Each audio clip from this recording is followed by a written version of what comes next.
Assalamu alaikum, dear students. I'm Sumaya Mohammed from Boys Higher Secondary School, Yunsu. Dear students, we are studying 4th chapter of Geography for class 10th, that is known as Agriculture. And today we will be discussing the last topic of this chapter, that is impact of globalization on agriculture. Globalization का मतलब है दुनिया में फैलना, चाहे वो products हो, technology हो, इंफॉर्मेशन, जॉब्स, एवरीथिंग, जो कुछ भी आज है दैट इज ग्लोबलाइज्ड। और इस ग्लोबलाइजेशन के चलते nations are now interdependent of each other. तो आज के इस टॉपिक में हम पढ़ने वाले हैं कि इंडिया का जो एग्रीकल्चर है उसका क्या फैलाव है ग्लोबल मार्केट में, उसका क्या इम्पैक्ट है ग्लोबलाइजेशन का। ग्लोबलाइजेशन इंडिया में शुरू हुई फ्रॉम ब्रिटिश पीरियड। उससे पहले भी थी ग्लोबलाइजेशन, मगर ब्रिटिश पीरियड में ये ज़्यादा एक्सटेंड हो गई। जब 19th सेंचुरी में ब्रिटिश ट्रेडर्स इंडिया आए तो उस वक्त हिंदुस्तान से स्पाइसेस यानी कि मसाले वो एक्सपोर्ट किए जाते थे to different countries of the world. और साउथ इंडिया जो है वहाँ के फार्मर्स को मजबूर किया जाता था स्पाइसेस को ग्रो करने पे, ताकि वो ब्रिटिशर्स एक्सपोर्ट कर सके अपनी कंट्रीज में। एंड टिल टुडे हम देख रहे हैं कि दैट साउथ इंडिया जो है it is one of the most important producer of spices. और इंडिया जो है वो एक्सपोर्ट करता रहा है इन आइटम्स को इवन टिल टुडे।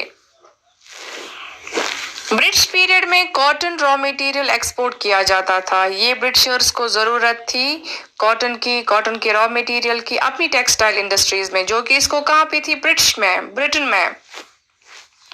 ब्रिटेन का जो मैनचेस्टर शहर है, लिवरपूल है, वहां पे जो बड़ी बड़ी टेक्सटाइल इंडस्ट्रीज थी, इनकी प्रोग्रेस इतनी ज्यादा इसलिए बढ़ गई क्योंकि इन्हें गुड क्वालिटी का कॉटन का रॉ मटेरियल हासिल हुआ फ्रॉम इंडिया। इसीलिए यहाँ के फार्मर्स को मजबूर करते थे उन प्रोडक्ट्स को ग्रो करने के लिए जो कि उन्हें अपनी इंडस्ट्रीज में जरूरत पड़ती थी। इसी के चलते हम देखते हैं कि यहाँ पे एक मूवमेंट हुआ जिसको हम बोलते हैं चंपारण मूवमेंट, जो कि चंपारण में हुआ। ये मूवमेंट स्टार्ट हुआ इन 1917 इन Bihar Champaran.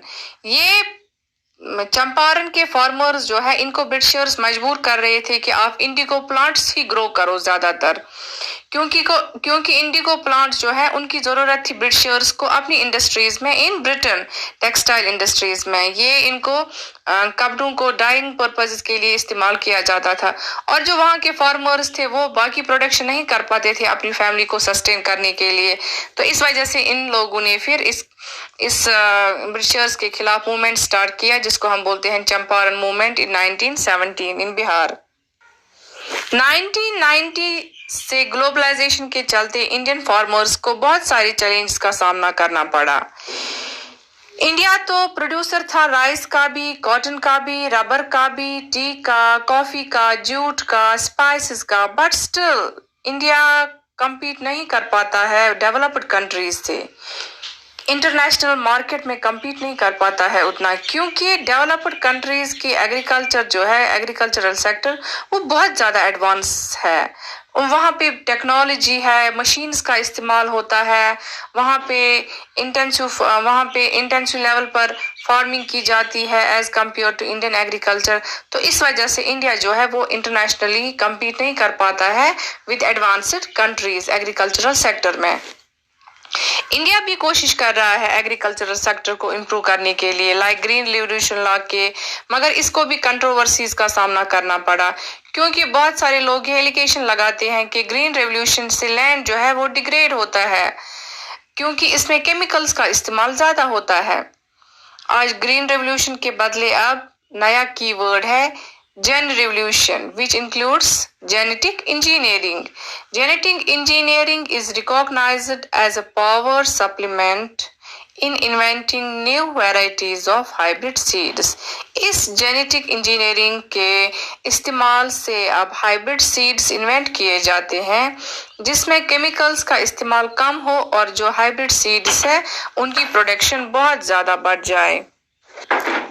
So dear students, ये तो हमने देखा इम्पैक्ट क्या रहा ग्लोबलाइजेशन का on Indian agricultural sector, and that was all for today. This is also the last topic of this chapter. Tomorrow we will be discussing and fifth chapter of this geography for class 10th. Till then, Allah Hafiz.